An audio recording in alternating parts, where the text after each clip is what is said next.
were arrested, accused of taking advantage of their position to pressure women into sex acts. So what can someone do to prevent this type of abuse? Newswatch 16's Chelsea Stewart went in search of answers. Here now with more. Chelsea. John and Julie, I spoke with lawyers to find out what is within someone's legal rights to protect themselves from police officers who are abusing their power. I also spoke with victims who tell me they wish they would have known what to do when they found themselves in that uncomfortable situation. Fear, frustration, panic, just constant panic.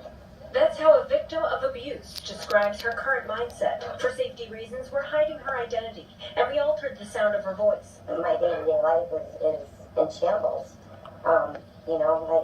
I hide, I'm fearful. It's awful. This woman, who we will call Susan, says the situation she found herself in was not very different from some other women in Luzerne County. The women who say they were the victims of these two men, Robert Collins and Mark Eicher. Both were police officers who were accused of sexually assaulting women during traffic stops. Susan says something similar happened to her. We were always taught that the police are the good people. They're the ones that protect you. They help you.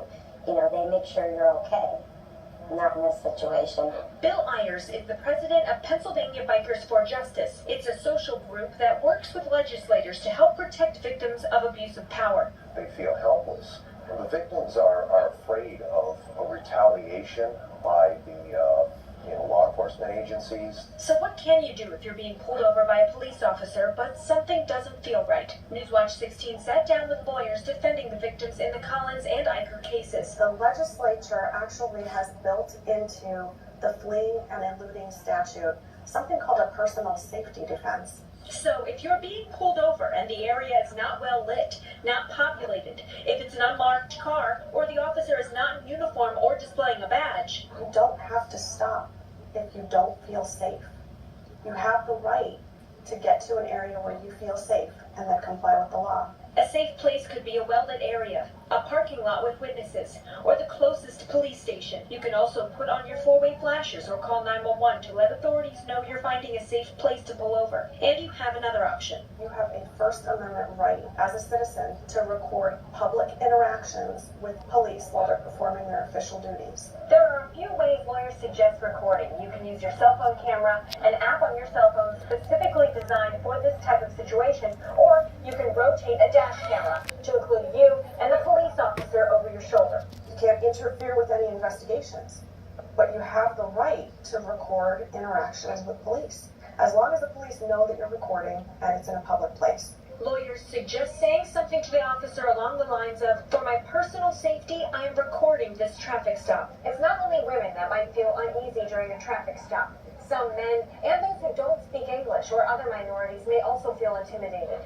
In some of those cases, the lawyers we spoke to suggest getting a translation app for your cell phone and carrying a notepad that says, "I do not speak English. I need to use my cell phone to translate our conversation."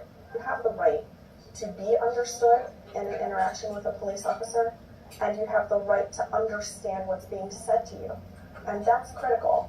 Lawyers point out that while the vast majority of traffic stops are legitimate, the rare exceptions are something to be mindful of. If something is happening, do your best to prevent, do your best to record, and do your best to report. My advice would be to make sure that if you file a report, you do it as soon as possible while the facts are still fresh in your head, so you don't forget anything.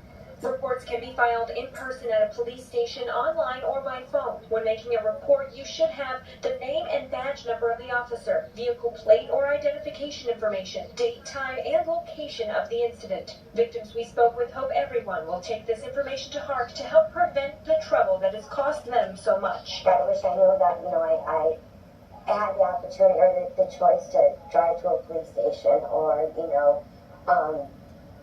have, the phone on or, anything that would have helped protect me. Again, it is important to stress that these cases are rare, and the majority of traffic stops are legitimate. But it is also important to know how you can protect yourself if you do find yourself in that uncomfortable situation. If you would like to review any of this information again, you can find it and additional resources on WNEP.com.